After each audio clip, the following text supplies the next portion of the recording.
Tingnan nyo naman, poodle fight.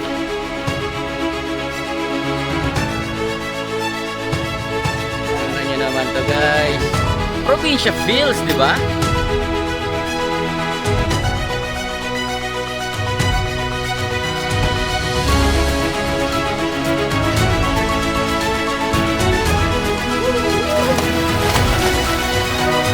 Napaka-clear ng tubig guys. Maraming magandang lugar ang pwedeng matuklasan dito sa Lupang Sinilangan. Ako nga pala si Jose Sian, ang iyong travel guide. Kaya samahan ninyo ako tuklasin ang mga yaman ng Pilipinas. Mula sa dalampasigan at isla, kabundukan, makasaysayang lugar, at masubukan ang mga masasarap na pagkain. Baka ito na ang iyong next travel adventure. Kaya tara na, samahan ninyo ako at magbiyahe na tayo. Another day, another adventure. Andito tayo sa Tanay. Yes! And we are here in Tampisaw Campsite. Okay, so may tropa tayong kasama. First time natin makakasama. Ito si Lloyd. So pagka single yung tropa natin. Ito, dati nga na yung makakasama natin. So may parking ng motor. Look at this scenery guys. So ang nakita natin dito. So ito yung parking area. So ang mga kotse ay welcome na welcome. Maluwag ang parking. Alright, so pasok na tayo guys. Ito ang bumungad sa atin guys. So grabe na malinaw ng tubig yan. Tingnan nyo naman yan guys. Walang edit yan guys. Napakalinaw ng tubig. Guys, tingnan nyo, nag river crossing pa kami. May tulay. Meron silang tulay papunta sa mga campsite nila guys. So yan, napakalinaw ng tubig guys. So tingnan nyo naman yan. Dami natin ang ating campsite. So dito tayo sa Camp 1. So sa Camp 2 pala tayo guys. So dito sa Camp 2 merong pool. Ayan, kakarating lang natin. Napakaaga kasi natin nire-refill lang yung tubig dito sa pool. So everyday yung pinapalitan. Bagong customer, bagong linis yan. So wala kayong problemahin guys. So dito may mga CR na rin sila. Yan, nililinis pa nila yan. Ang aga kasi namin eh. Tapos kung nasa Camp 2 kayo, ito ata ang access papunta sa yan, dito sa Batis. Grabe, ang linaw oh. Okay, dito, mga amenities dito, meron ng mga lutuan. Yan. Baso, plato, tapos maraming klase ng lutuan. So, hindi nyo na po problemahin. Ang dadalhin nyo na lang is yung food na lulutuin nyo. So, siguro magdala na lang din kayo ng uling kasi meron silang ihawan dito. Alright guys, so papakita ko sa inyo yung Camp 1 dito kasi dalawang camp sila and you can rent it kahit ano doon. So papakita ko muna yung Camp 1 kasi sa Camp 2 tayo eh. So doon magkakaroon tayo ng a lot of time, pero dito papakita ko lang sa inyo kung ano ang makikita natin dito sa Camp 1. So para meron kayong choice kung ano ang ibubook nyo sa kanila. Okay, so dito pagpasok natin meron ng mga tent, ready tents na may mga foam beds na yan.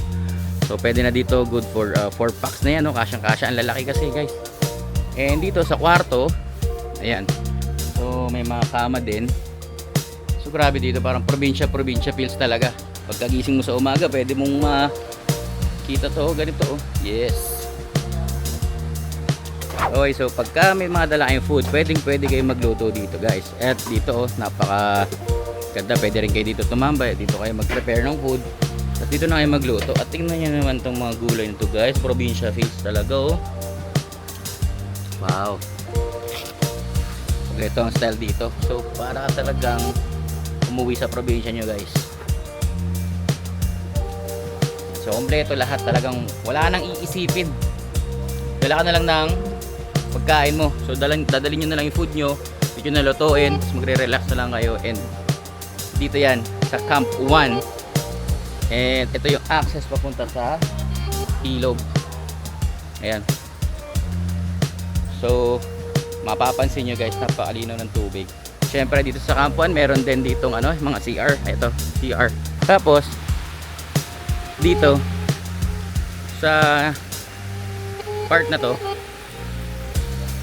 ayan, ito yung pool. Tingnan nyo yung linaw, diba? Galing pa doon sa pool na napuntahan natin last time guys. Kaya kalinaw yung pool dito oh. Tingnan nyo naman.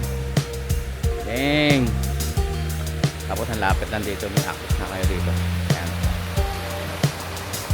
Ayan. Ito na yun, ito na yung Camp 1. So malaki siya, malawak guys. So dito sa Camp 1, kasya dito ang 15 packs, 12 to 15 packs. Kasi pansin nga natin na mas malawak siya kaysa dun sa Camp 2. Kasi tayo 8 packs lang tayo ngayon. So dun tayo nilagay. At alam ko meron dito mamayang magde-day tour. So you have options na mag-day tour lang or mag-overnight. So please check their page, Tampisaw Campsite. Yan, meron sila sa FB page. Pwede kayong magtanong, or if you have inquiries, you can PM them. Nagre-reply sila agad, and not to worry, mababayad na magre-reply sa inyo, guys. Papakita ko lang sa inyo gaano kalinaw dito, guys. Tingnan nyo naman yan. Yan o. Tingnan mo ang linaw, guys. So if you're interested for videos like this, please do hit the notification bell and hit the subscribe button to be updated for more adventures like this. Yeah! Tingnan nyo naman to, guys. Ang niluluto ni Kuya. Naglalaga pala, guys. Oh, grabe. So itong bed na to, good for 3 packs. Yan. So meron pang isang kwarto dito. Yan. So ayan, pwede ulit 2 packs dito, guys. Yan oh. Yan oh. Diba? So goods. Tapos yan. So maligayang pagdating sa aming probinsya. Yan, Tampisaw. Tapos may mga board games din. So, daming pagkakabalan. Tapos ito naman ang terrace na pinakamalupit. And the tent. Tapos, pagkising mo sa umaga, bagay na bagay dito magkape. So yung Camp 2, saktong-sakto sa amin kasi 8 packs na naman kami.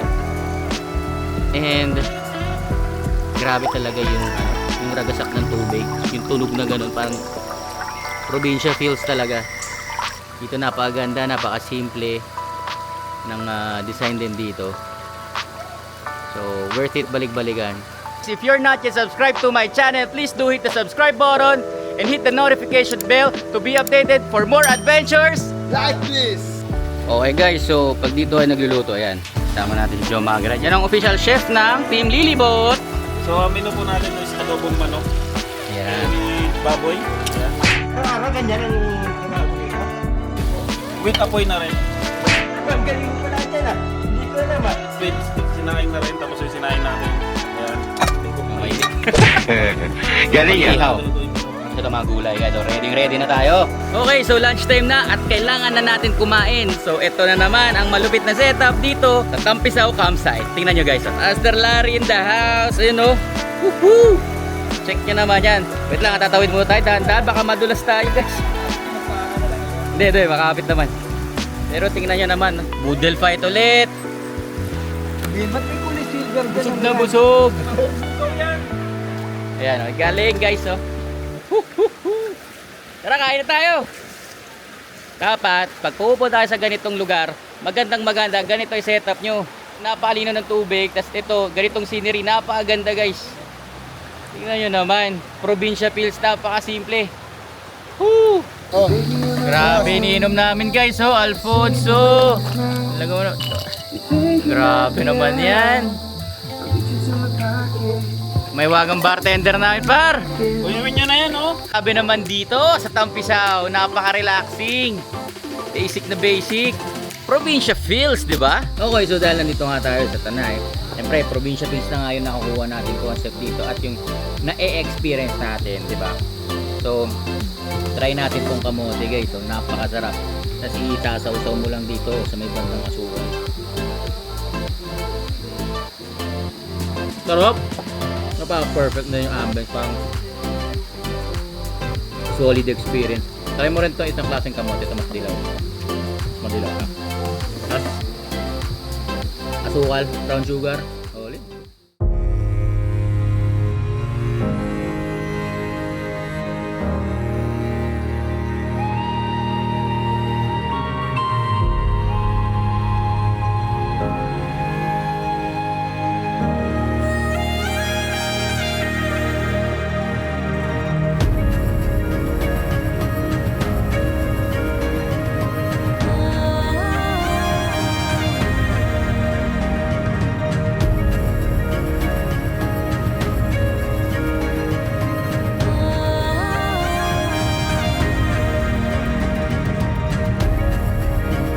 marks the end of our video. Maraming salamat sa lahat ng suporta at pagmamahal na ipinakita nyo sa amin mga ka-ventures.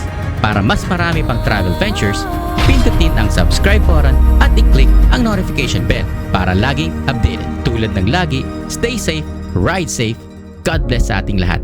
Kita-kits sa susunod na video. Another nut.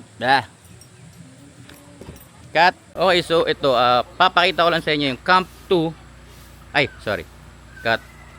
Yan, so wala na kayong po problemahin. Malakas ang tubig dito guys, alam ko eh. Check natin. Hala. Cut. Running water. Yan o. Yan ang tubig. Sa paa natin guys. At cut! Direct cut! Ayan naman to, solid guys. Tapos sabi sa asukal. Take 2. Okay, so guys, ito na, mag-swimming na kami. Ha?